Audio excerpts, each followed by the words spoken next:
Hello everyone, Cheryl from Bubbly Heaven here. I am here today with 5 top tips to make your bubble parties and events safer. So here we go with number 1. Always make your bubble liquid fresh for each job. Because you want your bubbles to look their best, number 1.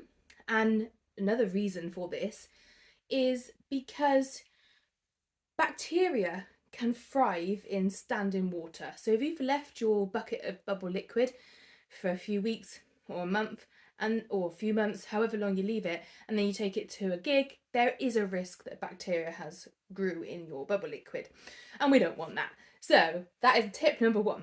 Tip number 2 is think about where you're going to be bubbling. I see a lot of beginners making this mistake, is bubbling near or on a road or in a car park where there is moving traffic or moving vehicles, or even kind of along a canal or near a body of water, because kids are going to run and chase the bubbles. So that is my tip number 2. Do not bubble near or on a road or near moving vehicles. Tip number 3 is indoor bubbles is not the same as outdoor bubbles. You can't just take your outdoor bubbles, your setup for outdoors, and bring it indoors and start making bubbles exactly the same and it be safe. It will be mayhem, it will be messy, and it will be very unsafe. So indoors, I either do a bubble show where I have my stage area with mats protecting the floor, and the kids are sat down, and I perform a bubble show in a controlled way. So the kids are not running and chasing my bubbles. Or I do a tabletop workshop, which is great and it's creative and it is fun. It's not messy. And I'm creating a course soon, and it'll be available soon to show you how to do that as well. So that is exciting. So that is my tip number 3, is just think about your indoor bubbles. It's not going to be the same as your outdoor bubbles, but it can be just as fun and just as safe. Tip number 4 is when you're doing kid in bubble or person in a bubble,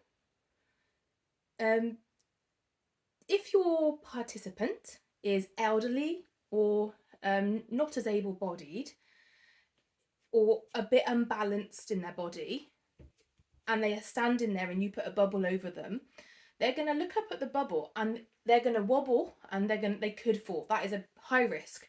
So my tip number 4 is to have a chair that they sit on.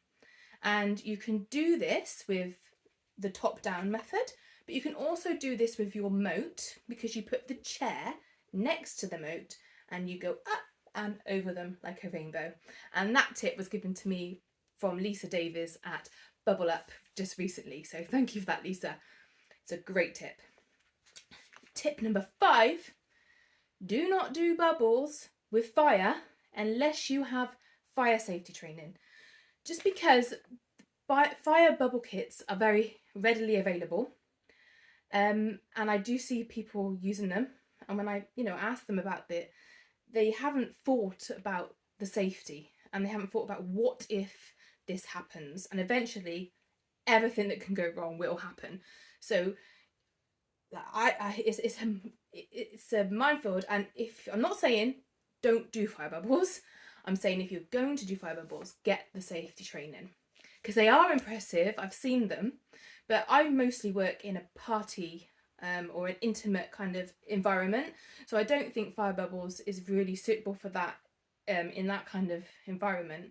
However, stage shows and stuff like that, they're amazing. So yeah, fire safety training. Because did you even know that they have to carry 2 fire extinguishers with them? I wouldn't have thought about that, So that is my 5 tips. Hope you like them.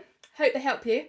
And somewhere in the link in the description, there will be a link to my page where you will be able to get your own Bubbly Heaven risk assessment, which goes into much more depth and many more points. But if you have any questions or anything to add to what I've said, please comment, and I can't wait to hear from you.